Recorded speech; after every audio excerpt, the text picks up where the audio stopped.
Ir publicēti 27. gada pasaules taku skriešanas čempionāta atlases kritēriju izlasei, un šajā videoklipā es apskatīšu visu, kas ir mainījies kopš iepriekšējā, kas patiesībā ir ļoti daudz, kā arī padalīšos ar savu viedokli par šīm izmaiņām un apskatīšu, kā tās ietekmē arī manas izredzes kvalificēties. Tad tieši tāpat kā iepriekš ir 4 distances – Mountain Classic, vertikālais kilometrs, Short Trail un Long Trail. Sāksim ar Mountain Classic un vertikālo kilometru. Tad divas būtiskākās izmaiņas ir tas, ka ja iepriekš bija atsevišķa kvalifikācija Mountain Classic un vertikālajam kilometram, tad tagad vieni un tie paši cilvēki skries abas distances, un vietu skaits pieaugušajiem ir samazināts uz pusi. Tātad, ja iepriekš bija pa šīm abām distancēm 4 vīrieši un 4 sievietes, tad tagad būs tikai 2 vīrieši un 2 sievietes. Šis distanču komplekts būs vienīgais, kur būs kvalifikācijas sacensības, un tās būs noskrien ziemu pēdējais posms 2027. gadā. Ja jūs skatāties manus videoklipus, jūs noteikti zinat, ka es esmu liels noskrien ziemu fans, tā kā man liekas super forši, ka šīm sacensībām ir gana augsts līmenis, ka tās reāli jau ir kā izlases kvalifikācijas sacensības. Tad noskrien ziemu pēdējā posmā, starp pieaugušajiem kvalificēsies posma uzvarētājs gan sieviete, gan vīrietis, un otra vieta būs atvēlēta pēc brīvā mikrofona formāta. Tas ir iesūti savu CV un centies pastāstīt, kāpēc tu esi labs kandidāts. Un ja jūs prātojat, kur palika iepriekšējās vietas, tad tās tiek atvēlētas U20 izlasei. Tātad 2 vīrieši un 2 sievietes varēs kvalificēties U20 sacensībām. Pa vienai vietai katram tajās pašās noskrien ziemu sacensībās pēdējā posmā, un otra vieta uzvarētājiem Stirnabuka pirmajā posmā 2027. gadā. Pieņemot, ka vietu skaits nevarēja tikt palielināts, manuprāt, šī ir tiešām lieliska iespēja, kā rast vietu jauniešiem. Un, teiksim, pēc pirmā Stirnabuka posma ir skaidrs, ka mums ir arī diezgan ātri jaunieši. Un, lai gan štatu samazināšana pieaugušajiem varbūt ir tāds kā kompromiss, man liekas, starp pieaugušajiem šīs 2 distances arī ir tās, kas cilvēkiem interesē vismazāk. Ja Mountain Classic distance arī ir ar diezgan ilgiem stāviem kāpumiem, tad varētu būt, ka tās pat tīri labi iet kopā ar vertikālo kilometru. Tālāk pievēršamies Short Trail un Long Trail sacensībām, kas ir aptuveni attiecīgi 40 un 80 km garas. Tātad nevienā no distancēm, atšķirībā no iepriekšējās reizes, nebūs kvalifikācijas sacensību, kur sacensību uzvarētājs automātiski dabū vietu. Minimālie ITRA reitingi, lai kvalificētos, ir pacelti gan sievietēm, gan vīriešiem.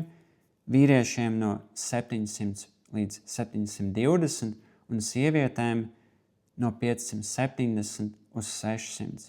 Kā arī šī prasība ir nevis par kopējo reitingu, jeb indeksu, bet par konkrētas distanču kategorijas reitingu.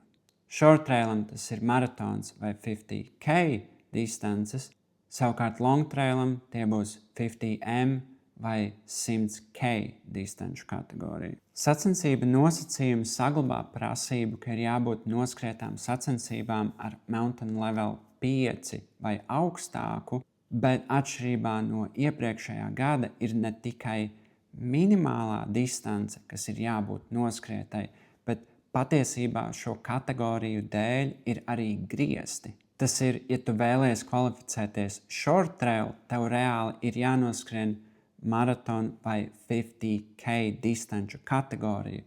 Tu nevari noskriet, teiksim, 70 km distanci ar mountain level 5 uz augšu, jo ar to tu varēsi kvalificēties tikai long trail.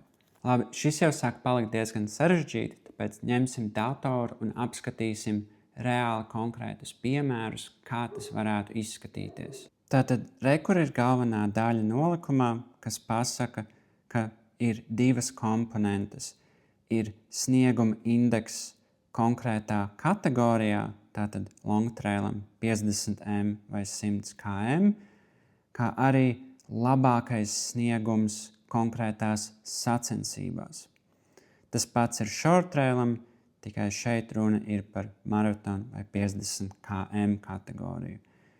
Tad, ja mēs paņemam, piemēram, manu ITRA profilu, es šobrīd esmu skrējis maratona kategorijā, bet es neesmu skrējis augstākās.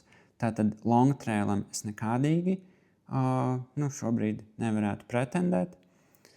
Un šis ir tas kritērijs A, visas kategorijas reitings, un tad man ir tikai viena maratona sacensība, ko es esmu skrējis, kurās individuāli man reitings ir 704. Tātad ar šādu es ne tuvu nevarētu kvalificēties, jo abiem šiem cipariem kā minimums ir vīriešiem jābūt virs 720, kā arī ir jābūt sacensībām vismaz mountain level 5. Un es esmu skrējis Siguldas kalnu maratonu, kuram, jūs varat redzēt, ka mountain level ir 3. Patiesībā vienīgās short trail sacensības ar mountain level 5 Latvijā ir Vilkaču maratons. Tātad, ja jūs gribat kvalificēties izlasē Latvijā, vienīgā opcija short trailam ir Vilkaču maratons, kā arī tikai šogad. Un long trailam patiesībā ir vēl sliktāk, jo Siguldas kalna maratona garajai distancei mountain level ir 4. Tā kā reāli tikai ar sacensībām Latvijā vispār nav iespējams kvalificēties long trailam. Par to, vai tas ir labi vai slikti, parunāsim bišķiņ vēlāk. Jā. Un tagad atgriežoties pie šiem diviem reitingiem, jūs varat arī redzēt, ka parasti individuālās sacensībās ir tas reitings nedaudz augstāks, kā ir visas kategorijas, 704 pret 682. Un tā ir līdzīgi, jo reti kuram ir tiešām ļoti daudz vienas kategorijas skrējieni, kas realitātē nozīmē, ja jūs gribat izskriet tikai vienas sacensības, jums vajadzētu tēmēt kā vīrietim uz reitingu aptuveni 740, lai jums kategorijas reitings būtu tas vismaz 720. Mēs varam apstīties pēc Gvido Vilkaču maratona skrējieniem, kā tas 740 ir aptuveni 4,5 stundas, kas, ja mēs pastamies labākos rezultātus Vilkaču maratonā, reāli tikai 3 cilvēki ir noskrējuši 4,30 vai augstāk. Tas parāda aptuveni to latiņu, kas būtu jānoskrien čalim Vilkaču maratonā Latvijā. Sievietēm latiņa tātad ir aptuveni Lindas Boldānes rezultāti Vilkaču maratonā, kas varētu būt ap 5 stundām 20, tad sievietēm vajag vismaz 600 reitingu. Tad, ja skrien tikai vienas sacensības, tad jātēmē ir uz tādu 620, varbūt 630, kas kur arī Linda ir skrējusi 2020. gadā. Tā kā patiesībā diezgan sīvi nosacījumi, it īpaši tas, ka tas ir nevis kopējais indeks, bet tieši konkrētas kategorijas.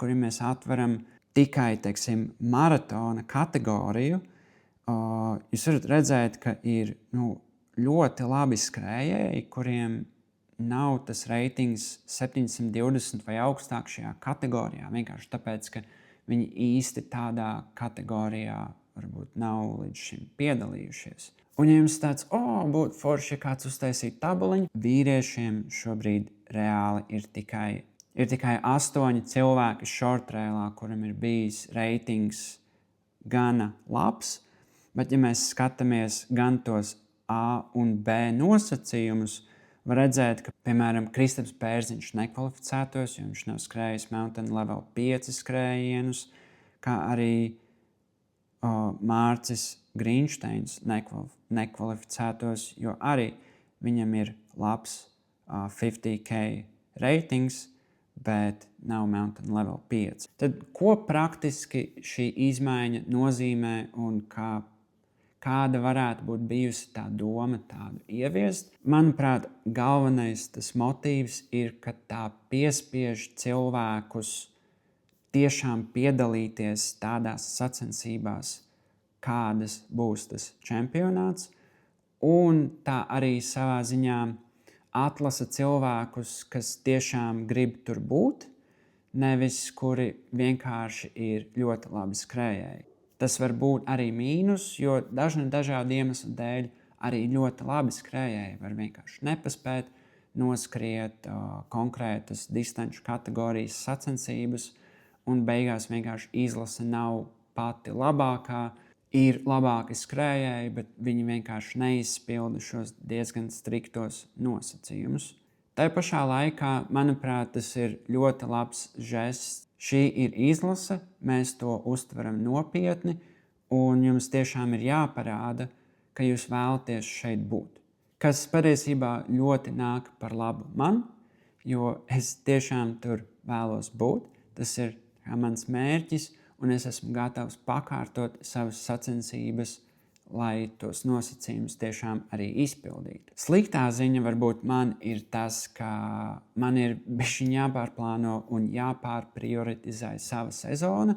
Ja līdz šim es savu sezonu puslīdz būvēju ap stirnu buka lūša distancēm, vienkārši lai kačātu reitingu, tad šobrīd tas reitings man vairs vispār neko nemaina, jo tas neatbilst maratona vai 50K kategorijas reitingam. Bet labi, vēl ir tikai pavasaris un vēl arī ir nākamā gada pirmā puse. Es noteikti kaut ko izdomāšu. Bet šeit ir arī vēl viens milzīgs mīnus. Manuprāt, kā jau es iepriekš minēju, pašā Latvijā ir tikai vienas sacensības, kur ir iespējams izpildīt normatīvu shortrailam, un vispār nav sacensību, kur var izpildīt normatīvu longtrailam. Tad, ja mēs skatāmies globāli uz taku skriešanu, Latvijā vienkārši nav tāda reljefa, kā parasti ir pasaules čempionātos, un tādā ziņā tas ir ok. Tu savā ziņā piespiedi cilvēkus piedalīties sacensībām līdzīgākā vidē. Bet savukārt mīnus tam visam ir tāds, ka tu patiesībā kandidātiem arī uzgrūdi diezgan lielu finansiālo nastu, lai tikai vispār kvalificētos.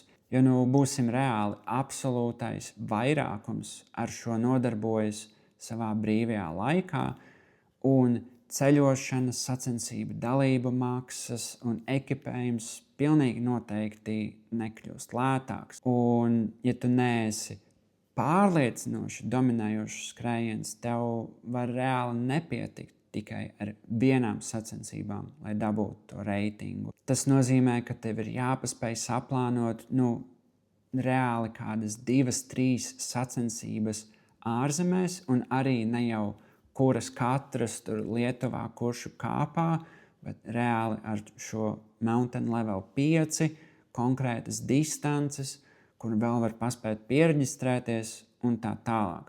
Kā arī no nolikuma ir izņemts paragrāfs, kas bija iepriekšējā par atbalstu sportistiem, tad es pieņēmu, ka arī uz pašu čempionātu atbalsts netiks sniegts. Ko es savā ziņā saprotu, jo Dienvidāfrika galīgi nav tas pats, kas Spānija ceļošanas izdevuma ziņā, bet arī baigi stulbi, ja kvalifikācija izlasē pārvēršas nevis par to, kuram ir ātrākās kājas un lielākais entuziasms, bet iespējams vienkārši platākās kabatas finansiāli, lai aizbrauktu vairāk mēģinājumos uz ārzemēm, izšaut sacensībās un pēc tam vēl pašam samaksāt par visu pasaules čempionātu.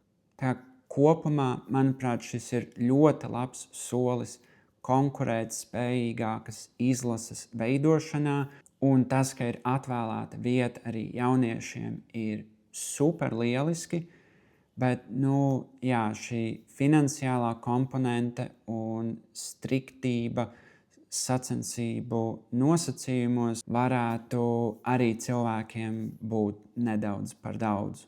Ceru, ka šis videoklips palīdzēja, un es došos ITRA mājaslapā meklēt Mountain Level 5 maratona kategorijas sacensības, un tad jau redzēs, kur šis novedīs.